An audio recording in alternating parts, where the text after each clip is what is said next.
Start start చేయమా. అందరికీ నమస్కారం. నా పేరు శరధృతి. మా అమ్మగారి పేరు లక్ష్మీ ప్రసన్న. మా నాన్నగారి పేరు మనోహర్. మా గురుగారి పేరు సుధావాణి గారు. నేను ఇప్పుడు 11వ అధ్యాయం చాప్టర్ టెస్ట్ ఇవ్వబోతున్నాను. ఓం శ్రీ పరమాత్మనే నమః. అథ ఏకాదశోऽధ్యాయः.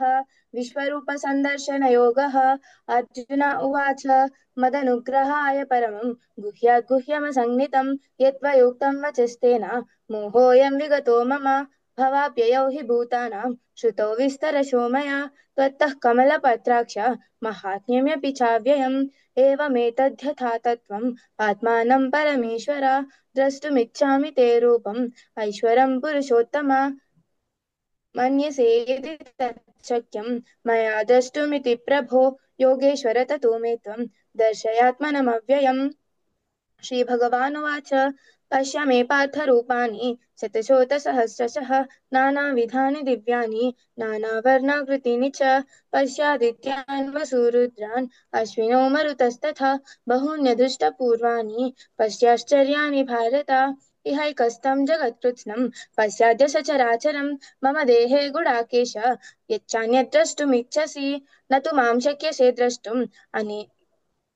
अनेनैव स्वचक्षुषा दिव्यं ददामि ते चक्षुः पश्य मे योगमैश्वरम् सञ्जय उवाच एवमुक्त्वा ततो राजन् महयोगेश्वरो हरिः दर्शयामास पार्थाय परमं रूपमैश्वरम् अनेकवक्त्रनयनम् अनेकाद्भुतदर्शनम् अनेकदिव्याभरणम् दिव्यानेकोद्यतायुधम् दिव्यमाल्याम्बरधरम् दिव्यगन्धानुलेपनम् सर्वाश्चर्यमयम् देवम् अनन्तम् विश्वतोमुखम् दिवि सूर्यसहस्रस्य भवेद्युगपदुत्थिता यदि మహాప్రాణాలు గట్టిగా చెప్పు भाषदृशी శరధృతి. మహాప్రాణాలు ఇంకొంచెం గట్టిగా చెప్పు. ఉమ్. दिवि सूर्यसहस्रस्य भवेद्युगपदुत्थिता यदि भाषदृशी सा स्यात् भासस्तस्य महात्मनः तत्रैकस्तं जगत्कृत्स्नं प्रविभक्तमनेकदा अपश्यद्देवदेवस्य शरीरे पाण्डवस्तथा ततः स विस्मयाविष्टः हृष्टरो मा धनञ्जयः प्रणम्य शिरसा देवं कृताञ्जलिरभाषत अर्जुन उवाच पश्यामि देवांस्तव देवदेहे सर्वांस्तथा भूतविशेषसङ्घान् ब्रह्माणमीशं कमलासनस्थं ऋषींश्च सर्वान् रगांश्च दिव्यान् अनेकबाहूदरवक्त्रनेत्रं पश्यामि त्वा सर्वतोऽनन्तरूपं नाथं न मध्यं न पुनस्तवादिं पश्यामि विश्वेश्वर विश्वरूप किरीटिनं गदिनं चक्रिणं च तेजोराशिं सर्वतो दीप्तिमन्तं पश्यामि त्वां दुर्निरीक्ष्यं समन्तात् दीप्तानलार्कद्युतिमप्रमेयम् त्वमक्षरं परमं वेदितव्यं त्वमस्य विश्वस्य परं निधानं त्वमव्ययः शाश्वतधर्मगुप्ता सनातनस्त्वं पुरुषो मतो मे अनादिमध्यान्तमनन्तवीर्यम् अनन्तबाहुं शशिसूर्यनेत्रं पश्यामि त्वां दीप्तहुताशवक्त्रं स्वतेजसा विश्वमिदं तपन्तं या वा पृथिव्योरिदमन्तरं हि व्याप्तं त्वयैकेन दिशश्च सर्वाः दृष्ट्वाद्भुतं रूपमिदं तवोग्रं लोकत्रयं प्रव्यथितं महात्मन् अमीहित्वा सुरसङ्घा विशन्ति केचिद् भीताः प्राञ्जलयो गृह्णन्ति स्वस्तीत्युक्त्वा महर्षिसिद्धसङ्घाः स्तुवन्ति त्वां स्तुतिभिः पुष्कलाभिः रुद्रादित्या वसवो ये च सन्ध्याः विश्वेश्विनो मरुतश्चोष्मपाश्च गन्धर्वनयक्षसुरसिद्धसङ्घाः वीक्षन्ते त्वां विस्मिताश्चैव सर्वे रूपं महत्ते बहुवक्त्रनेत्रं महाबाहो बहुबाहुरुपादं बहूदरं बहुदंष्ट्राकराळं दृष्ट्वा लोकाः प्रव्यथितास्तथाहं नभस्पृशं दीप्तमनेकवर्णं व्याताननं दीप्तविशालनेत्रं दृष्ट्वा हि त्वां प्रव्यथितान्तरात्मा धृतिं न विन्धामि समं च विष्णो दंष्ट्राकरालानि दंष्ट्राकरालानि च ते मुखानि दृष्ट्वैव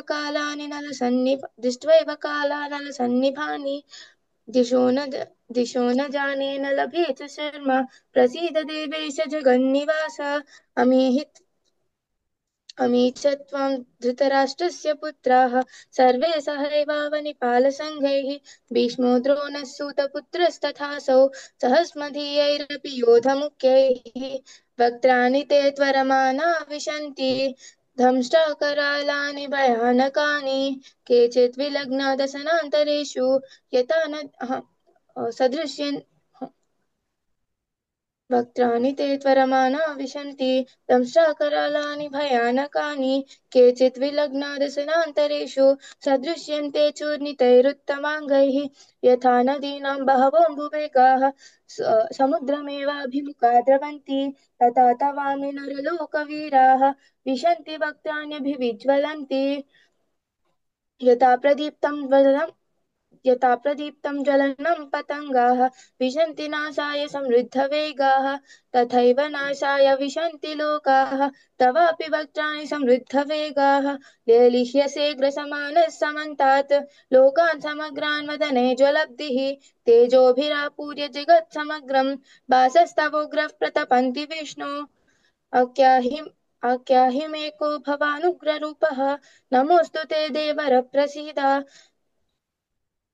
विज्ञातुमिच्छामि भवन्तमाद्यं न हि प्रजानामि तव प्रवृत्तिं श्रीभगवानुवाच कालोऽस्मि लोकक्षयकृत् प्रवृद्धः लोकान् समाहर्तुमिह प्रवृत्तः ऋते पीत्वा न भविष्यन्ति सर्वे एव स्थिताः प्रत्यनीकेषु योधाः तस्मात् त्वमुत्तिष्ठ यशो लभस्व जित्वा शत्रून् भुङ्क्ष्व राज्यं समृद्धं मयैवैते निहताः पूर्वमेव निमित्तमात्रं भव सव्यसाचिन् द्रोणं च भीष्मं च जयद्रथं च कर्णं तथा ज्ञानवियोधवीरान् मया हतांस्त्वं जहिमा व्यतिष्ठाः युध्यस्व जेतासि रणे सपत्नान् सञ्जय उवाच एतत् श्रुत्वा वचनं केशवस्य कृताञ्जलिर्वेपमानः किरीटी नमस्कृत्वा भूय एवाह कृत्स्नं सगद्गदं भीतभीतः प्रणम्य अर्जुन उवाच स्थाने हृषीकेश तव प्रकीर्त्या जगत्प्रहृष्यत्यनुरज्यते च रक्षांसि भीतानि दिशो द्रवन्ति सर्वे नमस्यन्ति च सिद्धसङ्गाः कस्माच्च तेन न मेरन्महात्मन् गरीयसे ब्रह्मणोऽप्याधिकर्त्रे अनन्तदेवेश जगन्निवास त्वमक्षरं सदसत्परं यत् त्वमादिदेवः पुरुषः पुराणः त्वमस्य विश्वस्य परं निधानं वेत्तासि वेद्यं च परं च धाम त्वया ततं विश्वमनन्तरूप वायुर्यमोऽग्निर्वरुणस्य शाङ्कः प्रजापतिस्त्वं प्रपितामहश्च नमो नमस्तेऽस्तु सहस्रकृत्वः पुनश्च भूयोऽपि नमो नमस्ते नमः पुरस्ताद्धत पृष्ठतस्ते नमोऽस्तु ते सर्वत एव सर्वा अनन्तवीर्यामितविक्रमस्त्वं सर्वं समाप्नोषि ततोऽसि सर्वः सखेति मत्वा प्रसभं यदुक्तं हे कृष्ण हे यादव हे सखेति अजानता महिमानं तवेदं मया प्रमादात् प्रणयेन वापि यच्चापहासात्मसत्कृतोऽसि रसैयासन भोजनेषु एको तवाप्यच्युत तत्समक्षं तक्षामये त्वामहमप्रमेयं पितासि लोकस्य चराचरस्य त्वमस्य पूज्यस्य गुरुगरीयान् न त्वत्समोऽस्त्यभ्यधिकः कुतोऽन्यः लोकत्रये प्रतिमप्रभाव तस्मात् प्रणम्य प्रणिधाय कायं प्रसीदये त्वामहमीश मेध्यं पितेव पुत्रस्य सखेव सख्युः प्रियः प्रियायार्हसि देव सोढुम् अदृष्टपूर्वं हृतोऽस्मि दृष्ट्वा कथं मनो मे तदेव मे दर्शय देवरूपं प्रसीद देवेश जगन्निवास किरीटिनं गदिनं चक्रहस्तम् इच्छामि त्वां द्रष्टुमहं तथैव तेनैव रूपेण चतुर्भुजेन सहस्रबाहो भव विश्वमूर्ते श्रीभगवानुवाच मया प्रसन्नेन तवार्जुनेदं रूपं परं दर्शितमात्मयोगात् तेजोमयं विश्वमनन्तमाद्यं यन्मे त्वदन्येन न दृष्टपूर्वम् न वेदयज्ञानदनयेन दानैः न च क्रियाभिर्न तपोभिरुग्रैः एवं रूपश्शक्य अहं न लोके द्रष्टुं तदन्येन कुरु प्रवीरा मा ते व्यथा मा च विमूढभावः दृष्ट्वा रूपं घोरमीदृन्ममेदं व्यपेतभिः प्रीतमनः पुनस्त्वं तदेव मे दर्शय तदेव मे तदेव मे रूपमिदं प्रपश्य। तदेव मे रूपमिदं प्रपश्य। सञ्जय उवाच इत्यार्जुनं वासुदेवस्तथोक्त्वा स्वकं रूपं दर्शयामास भूयः आश्वासयामास च भीतमेनं भूत्वा पुनः सौम्य वपुर्महात्मा। अर्जुन उवाच दृष्ट्वेदं मानुषं रूपं तव सौम्यं जनार्दन इदानीमस्मि संवृत्तः सचेताः प्रकृतिं गताः। श्रीभगवानुवाच सुदुर्दर्शमिदं रूपं दृष्टवानसि यन्मम देवा अप्यस्य रूपस्य नित्यं दर्शनकाङ्क्षिणः नाहं वेदेन तपसा न दानेन न चेज्जया शक्य एवं विदो द्रष्टुं दृष्टवानसि मां यथा भक्त्या त्वनन्यया शक्यः अहमेवं विदोऽर्जुन ज्ञानं ज्ञातुं भक्त्या त्वनन्यया शक्यः अहमेवं विदोऽर्जुन ज्ञातुं द्रष्टुं च तत्त्वेन प्रवेष्टुं च परन्तप मत्कर्म कृन्मत्परमः मद्भक्तः सङ्गवर्जितः निर्वैरः सर्वभूतेषु यः स मामेति पाण्डव। ॐ तत्सदिति श्रीमद्भगवद्गीतासु उपनिषत्सु ब्रह्मविद्यायां योगशास्त्रे श्रीकृष्णार्जुनसंवादे विश्वरूपसन्दर्शनयोगो नाम एकादशोऽध्यायः।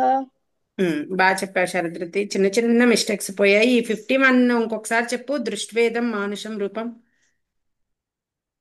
51 ఉమ్, दृष्ट्वेदं मानुषं रूपं तव सौम्यं जनार्दन इदानीमस्मि संवृत्तः सचेताः प्रकृतिं गताः। గతాహ కాదు గతహ. గత ఇది నైన్త్ శ్లోకంలో కూడా చిన్న చిన్న మిస్టేక్స్, పెద్ద ఏం కాదు కానీ చిన్నవి, కానీ అది కూడా ఇంపార్టెంటే కదా, చిన్నవైనా పెద్దవైనా. నైన్త్ దీనిలో మహా అన్నావు చూడు, నైన్త్ శ్లోకము. ఏం ముక్త తతో రాజన్ మహాయోగేశ్వరో హరికి దగ్గర మహా, అక్కడ కూడా ఒకటి చిన్నది. 10లో కూడా అంతే. ఆ దీర్ఘాల దగ్గర కొంచెం స్లో చేసేసావు. కొంచెం మహాప్రాణాలు కూడా ఇంకొంచెం గట్టిగా చెప్పు. ఇంకొంచెం బాగుంది అమ్మ, అంత మెమరీ అయితే చాలా బాగుందమ్మా. ప్రసాదయ్య అన్నావు 44 శ్లోకంలో కూడా. అది ప్రసాదే అయితే ప్రసీద అన్నావు. ప్రసీద అదొకటి. కొంచెం చిన్న చిన్న రేపు మాడ్యూల్ టెస్ట్లో ఇవన్నీ మళ్ళీ కవర్ చేసుకోవాలి. కొంచెం అదొక్కటి చూసుకో. మహాప్రాణాలు ఇంకొంచెం గట్టిగా చెప్పచ్చు. చెప్పావు కానీ ఇంకొంచెం చెప్పచ్చు గట్టిగా. ఓకేనా? మిగిలినంతా బాగుంది. Okay okay.